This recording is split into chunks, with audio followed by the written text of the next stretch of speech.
실제 가장 중요한 것은 이 정책을 실현할 주민의 조직된 힘이 있어야 되는 것이죠. 이 조직된 힘이 발휘되지 않을 때는 공공성이 부족하기 때문에 이런 중앙정부의 큰 정책들과 접합하기가 매우 어렵습니다.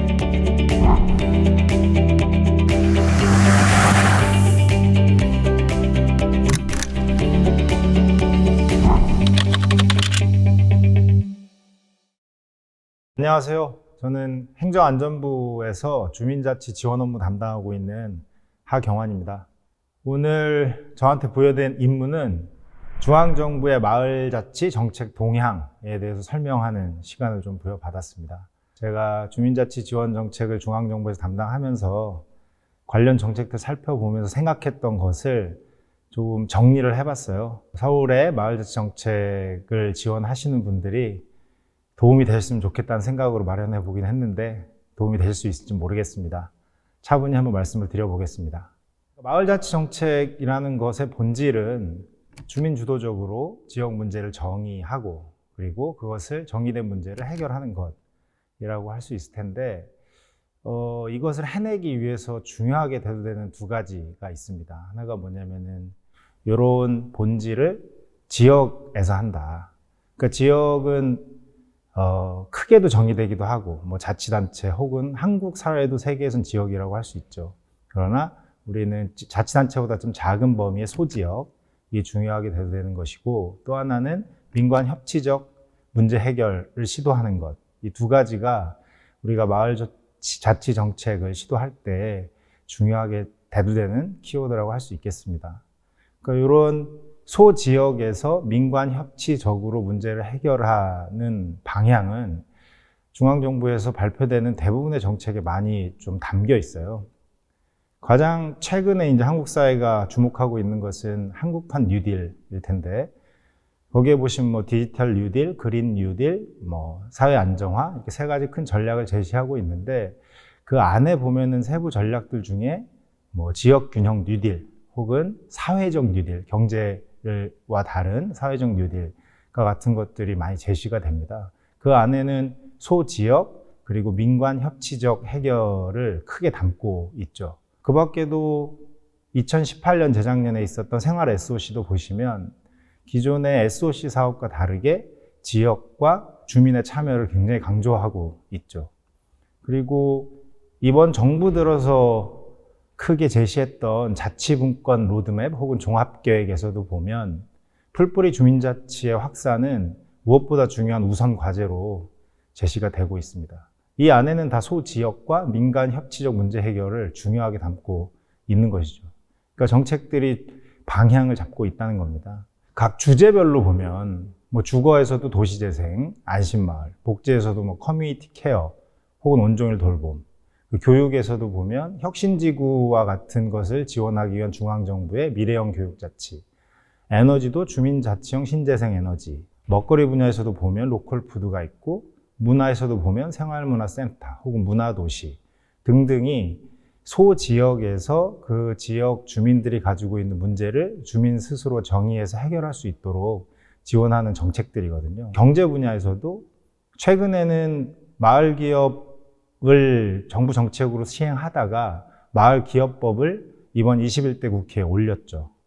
좀 더 본격화하겠다는 의도이기도 하고 기존에 진행되던 사회적 기업도 지역 연계형 사회적 기업을 좀 더 발굴하고 지원하기 위한 정책이 현재 진행이 되고 있습니다.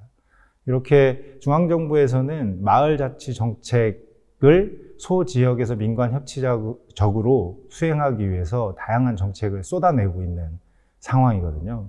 그래서 이런 흐름을 볼 때 앞으로 마을자치 정책을 시행하는 사람들이 어떤 것을 주목해서 보고 주민의 호혜성을 높이고 공적 의사결정력을 높이고자 하는 마을자치 정책과 중앙정부와의 그 연계점에 대해서 네 가지 키워드로 좀 정리를 해봤습니다. 첫 번째가 주민주권이라는 키워드고요. 두 번째가 지역종합계획, 그리고 세 번째가 사회적 금융, 네 번째가 공간입니다.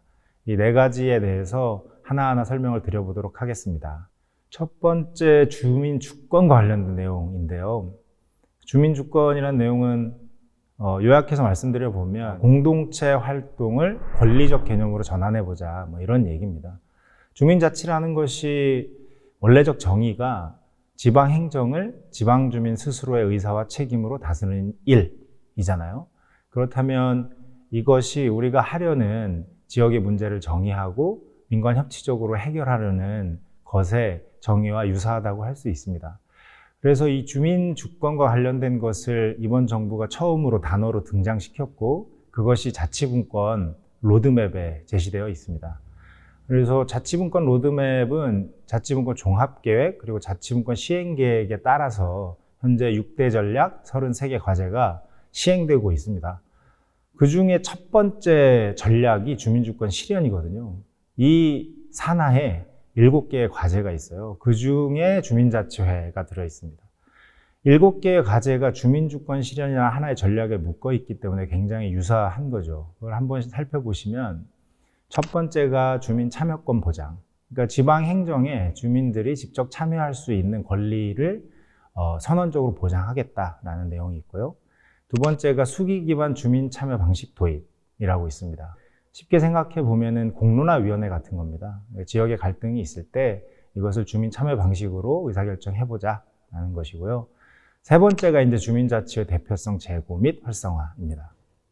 그리고 네 번째가 조례 재개정의 주민직접 발안제도 도입, 그리고 주민 소환 및 주민감사 청구 요건의 합리적 완화, 그리고 주민투표 청구 대상 확대, 마지막이 주민참여예산제도 확대입니다. 이것을 쭉 살펴보시면 주민들이 직접 공공성에 개입할 수 있는 통로들이라고 할 수 있고, 이것에 진입할 수 있는 경로를 좀 확대하고 쉽게 해보겠다라는 전략을 가지고 있는 거죠. 그 중에 주민자치회가 있고요. 그러면 이런 정책들은 실제 우리가 하려는 마을자치정책의 본질인 지역 문제를 주민 주도적으로 정의하고, 그리고 이것을 주도적으로 해결해 보려는 것의 중요한 수단이 됩니다. 그러니까 주민 투표 혹은 조례를 만드는 것, 그리고 혹은 주민 소환을 하는 것, 이런 것들은 우리가 지역의 어떤 문제를 해결하려고 할 때 굉장히 중요한 수단이죠. 그러나 우리가 하는 마을자치정책이 아직 여기에 깊게 연결되어 있지는 못합니다. 현재 주민자치회 정도가 주민참여예산 제도하고 좀 연결돼서 시행이 되고 있죠. 그래서 중앙정부의 이런 흐름에 맞춰서 자치단체의 마을자치정책도 그 흐름을 염두에 두면서 마을자치정책을 시행해 봐야 되지 않을까 싶어서 첫 번째로 주민주권을 정리해 봤습니다. 두 번째 키워드는 지역 종합계획입니다.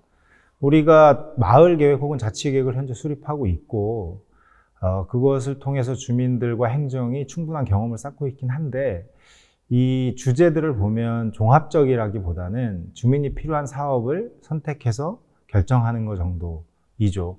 굉장히 중요한 과정이지만 중앙정부의 정책들을 보면 매우 종합적인 계획에 대한 수립을 요구하고 있습니다. 대표적인 것들이 올해부터 시행된 그 농림부의 농촌협약 같은 겁니다. 이것도 지역의 농촌지역이겠죠. 종합적인 문제를 발굴하고 종합적으로 해결하기 계획을 수립해서 지원하겠다는 전략입니다. 그리고 우리가 흔히 알고 있는 도시재생 활성화 계획도 보시면 어떤 특정 의제나 주제를 다룬다기보다는 주민들이 가지고 있는 일상생활의 다양한 영역을 종합적으로 해결하는 계획을 수립하죠. 그리고 균형발전위에서 하고 있는 계약협약제도도 그렇고, 재작년에 진행됐던 생활 SOC 복합화도 그렇습니다. 노인과 장애인의 복지 삶의 질을 높이기 위한 커뮤니티 케어도 지역의 종합계획과 관련된 얘기들이죠. 그래서 이런 종합계획들은 의제도 다양하지만 그 안에 소프트웨어, 또 공간 관련된 하드웨어, 시기적으로 보면 단기와 중기를 다 섞어서 계획을 수립하게 됩니다. 앞으로 마을 정책을 수립할 때 이런 중앙정부의 지역 종합계획 방향과 맞춰서 우리의 마을자치 정책이 이루어져야 되지 않을까 싶어서 두 번째 키워드로 지역 종합계획이라는 키워드를 잡아왔습니다. 세 번째가 사회적 금융입니다. 아마 서울 지역도 2013년부터 마을 기금에 대한 논의를 매우 본격적으로 했었습니다. 제도적인 한계, 그리고 시민사회의 한계, 역량의 부족, 이런 것들로 잘 되진 않고 있었지만, 최근에는 이제 시민자산화라는 말로 많이 논의가 되고 있고 굉장한 사례들이 지금 등장을 하고 있죠. 이런 거에 발맞춰서 중앙정부도 2018년에 사회적 금융 활성화라는 종합계획을 관계부처 합동으로 제시를 했습니다. 내용을 들어보면 사회적 경제 영역의 대출 및 투자를 대폭적으로 확대하겠다라는 거고, 특이사항으로는 사회적 금융 중개기관을 설치하겠다는 내용이 있었습니다. 그래서 설치된 것이 흔히 알고 계신 사회적 가치 연대기금입니다. 그래서 열심히 일을 하고 있고, 사회적 금융의 그 접근성을 강화하기 위해서 현재 시행이 되고 있죠. 이것뿐만 아니고 행정안전부도 지역혁신이라는 그 아젠다를 발굴하고 국 단위의 시설을 설치했죠. 그리고 그 안에서 시민자산화 공모사업을 하고 있습니다. 그리고 최근에는 공유재산법도 개정이 좀 돼서 민간에서 장기 임대가 가능한 수준으로 법도 좀 개정된 상태이거든요.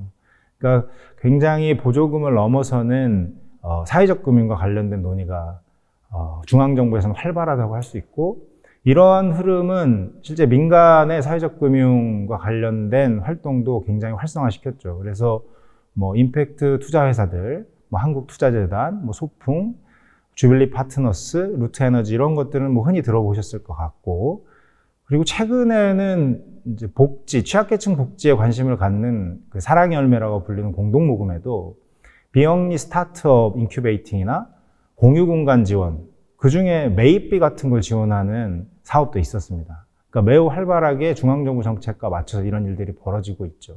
물론 우리가 하는 마을자치 정책의 보조금을 중심으로 진행되는 것이 현실이긴 하지만, 마을자치 정책이 좀 더 미래를 구상하려면 다양한 경제구조를 가지는 것이 지속가능성을 높이는 데 도움이 됩니다.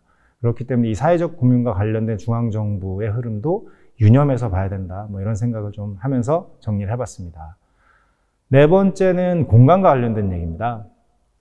흔히 공간이 관계를 만든다, 이런 얘기를 많이 하죠. 그래서 마을자치 정책의 주민의 호혜성을 높이는 핵심에 공간을 많이 두고 있고, 일정한 마을자치 활동이 활발해지면 공간에 대한 요구가 실질적으로 커지는 것도 사실입니다. 그런데 중앙정부 정책을 보시면 이제 생활의수시 정책 2018년에 발표된 그것을 쭉 정리해 보면 다양한 종류이지만 한 7천여 개의 공간이 생활 밀착한 지역에 제한됩니다. 여기서 생활 밀착이라는 것은 국토부의 정리를 보면 10분 내에 이동하는 거리라고 정의합니다. 그러면 아주 소지역에 이런 사회 간접 공간들이 생기는 것이고, 이게 7천여 개 정도 된다는 겁니다. 그리고 같은 18년에 발표된 돌봄, 온종일 돌봄 정책에서도 보면 한 7천여 개가 됩니다. 돌봄과 관련된 이슈는 지역에서 뗄래야 뗄 수 없는 과제잖아요. 여기서도 보면 7천여 개 정도의 공간이 있고, 도시재생에서도 다 선정하고 나면 500여 개 이상의 공간이 소지역, 읍면동보다 작은 지역에 공간이 생깁니다. 그리고 우리가 20여 년 전부터 확대해왔던 주민자치센터는 전국에 3,500개가 있죠. 그러니까 이런 공간들이 상당히 많이 중앙정부 정책에 따라서 지역으로 보급되고 있습니다. 그 이유는 중앙정부가 정책을 펼 때 이 공간을 제공하는 것이 정책상 굉장히 유리하기 때문입니다. 왜냐하면 성과도 분명하고, 그리고 정책을 집행하기도 쉽고요. 근데 거기에 프로그램과 소프트웨어까지 다루면 중앙정부가 지방정부의 자율성을 해치는 것이기도 하고 정책이 복잡해지거든요. 그래서 중앙정부는 이 공간과 관련된 정책을 앞으로도 할 것이고 굉장히 넓어질 겁니다. 그렇기 때문에 우리가 마을자치 정책을 펼칠 때 이런 공간과 어떻게 적극적으로 협력해서 할 것인가를 유념하지 않고서는 마을자치 정책이 활발해지기 어렵지 않을까 싶은 생각이 들어서 네 번째 키워드로 공간을 정리했습니다. 이것을 쭉 정리를 해보면 네 가지죠.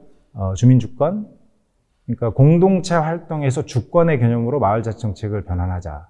그리고 두 번째가 의제별 계획에서 지역의 종합계획으로 전환하자.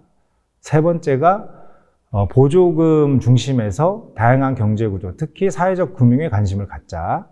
그리고 활동 중심에서 공간 전략으로 함께 전환하자. 이러한 것이 중앙정부의 흐름에 있으니 앞으로 자치단체에서 진행되는 마을자치 정책에서도 이것을 중요하게 염두에 두고 정책을 짜야 된다, 이렇게 생각을 합니다. 여기서 이제 짠다고는 하지만 사실 이 연계를 갖는다는 것이 굉장히 어렵거든요. 그러니까 여기서 실제 가장 중요한 것은 이 정책을 실현할 주민의 조직된 힘이 있어야 되는 것이죠. 이 조직된 힘이 발휘되지 않을 때는 공공성이 부족하기 때문에 이런 중앙정부의 큰 정책들과 접합하기가 매우 어렵습니다. 그렇기 때문에 가장 중요한 것은 정책을 실현할 주민의 조직된 힘에서 발휘되는 공공성을 지속적으로 높여가는 것입니다. 그게 된다면 이런 중앙정부 정책들하고 자연스럽게 연계될 것이고, 마을자치정책이 실제 주민 주도적으로 지역의 문제를 정의하고 그리고 민관 협치적으로 해결하는 아주 중요한 정책이 되고 우리 사회 문제를 해결하는 패러다임의 전환의 선두자가 될 거라고 믿고 있습니다. 미래는 그렇게 되겠지만 지금도 이것을 꼭 염두에 두시고 현실을 살았으면 좋겠습니다. 이렇게 중앙정부의 마을자치 정책의 동향을 설명드렸습니다. 감사합니다.